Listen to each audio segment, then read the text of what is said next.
లక్షలు ఈ రోడ్ కావాలి. ఇప్పటికిప్పుడు చాలా కష్టం సార్. ప్రతిదానికి ఒక రేటు ఉంటుంది కదా, కొనేయండి.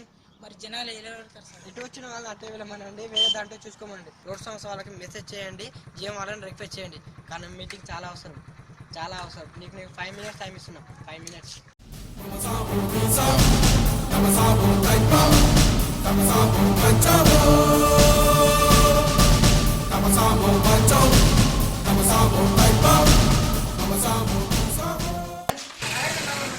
తాతయ్య చేతికి బీర్ బాటిల్ ఇవ్వలేదని అర్థం వదిలేస్తారు. రోజు అత్తమని బీర్ తాగని నేనేం చేయను మామయ్య. 10 రోజులు తాతలో తీసుకురాని అనుకుంటే ఎవరు నువ్వు కాదా? కానీ నేను అలా ఏం చేయలేదే. చిన్నప్పటి నుంచి ఆయన పోసిన బీర్ తాగే పెరిగాను. ఇప్పుడు ఆయన అడిగాడని బార్లో సర్వర్గా చేరాను. నువ్వు గంట కొట్టినప్పుడల్లా నీకు మందు తెచ్చాను. ఇప్పుడు వచ్చి ఒక్కసారి అంటే కాలింగలు కొట్టలేవా మామయ్య? ఒక్కసారి. మామయ్య మనిషి జీవితంలో 2 విధాలుగా తాతాడు. ఒకటి మామూలుగా తాతాం, రెండోది కుక్కలా తాగటం. మొదటి దాన్ని నేను ఎంచుకున్నాను, రెండో దాన్ని నువ్వు సెలెక్ట్ చేసుకున్నావు. ఒక్కసారి నా దారిలోకి వచ్చి చూడలేవా మామయ్య? ఒక్కసారి.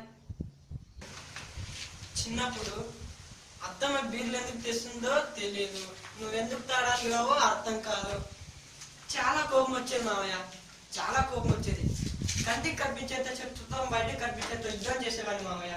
బయటికి కనిపించేంత యుద్ధం చేసేవాడిని.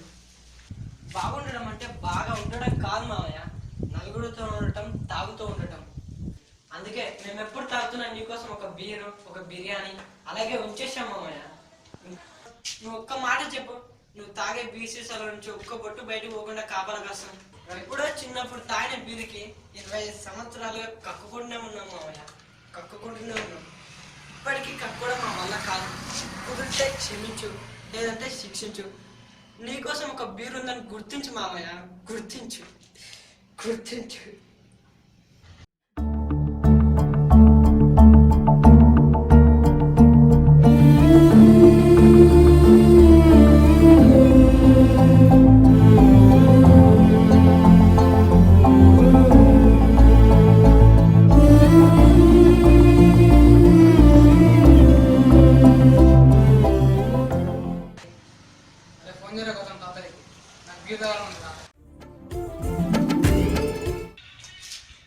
ఎంత తాగినా గొప్పడు కాదు, ఎక్కి తాగే తాగినాడే గొప్పడు. మనతో పాటు తాగే అవసరం లేదు, వాళ్ళ మామయ్య దొరికేశాడు.